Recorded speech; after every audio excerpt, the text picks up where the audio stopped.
So if you notice the first kind of example I gave, we presented things in a linear way. I hope this is all easy to see. I'm not quite the video tech, but I am trying. In this sense, I'm going to show you a way to consider how to help your visual learners or ADHD learners, or anybody that's really anxious about sitting down, especially if they're artistic. You can modify this to the student. Okay, bear with me because I'm not the best artist, but it's the same concept. You're starting a task, and my daughter loves unicorns, so I'll go ahead and do a unicorn.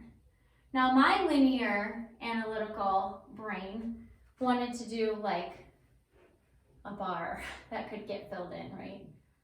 Okay, but now I'm not like all students. All students are different, and you do have a lot of visual learners, and we can't forget that. Sometimes these are the friends that struggle the most. You can draw something your child likes, or you can print it and just simply break it into sections.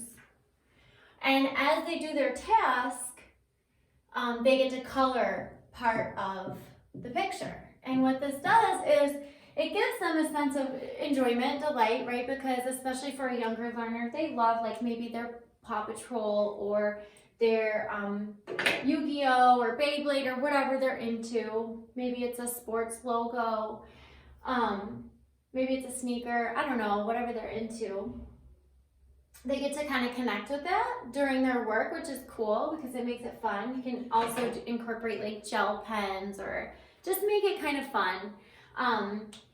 And it's also a tool that you're teaching them to monitor their own time and help them track their own, their own efficacy as an independent learner. So we talked about, we're only going to ask our students to work independently for their age. We're going to make sure the materials are there, that they know their directions, and that the task is appropriate. All those factors in place as they work, and we set the first timer, for example. So let's do this. Let's not call it a timer. Let's just say like the first work section.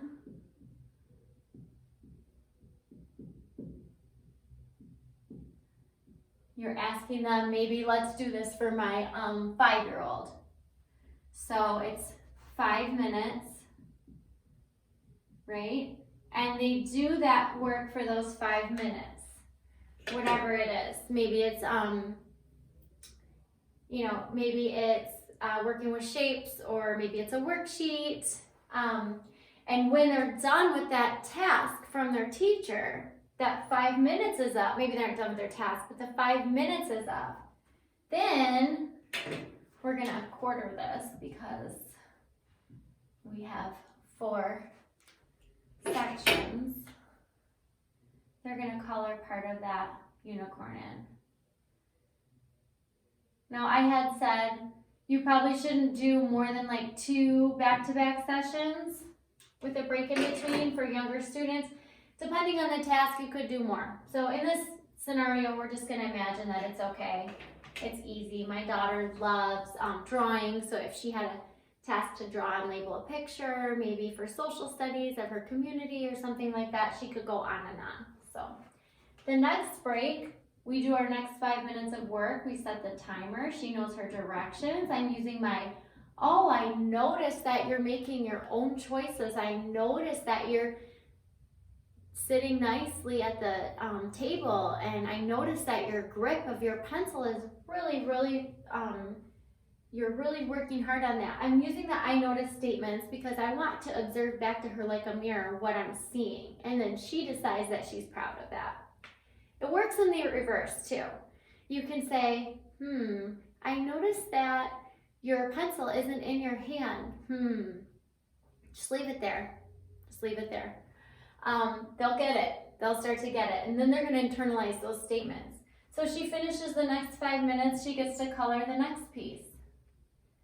Okay. What this is doing for her mind is if we had any anxiety about when we get to be done, if we're not enjoying, like all of a sudden our classroom is our house, and for some of us, we like things in their spaces that we're accustomed to, we now can see, oh, well, we're halfway done.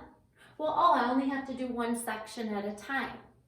So you can kind of see how this is helpful, especially for students who actually do enjoy, coloring. It's a little bit therapeutic for them. You could do the same concept with other things, stamps or stickers, and just fold a page, one way and the other way, but 4 sections.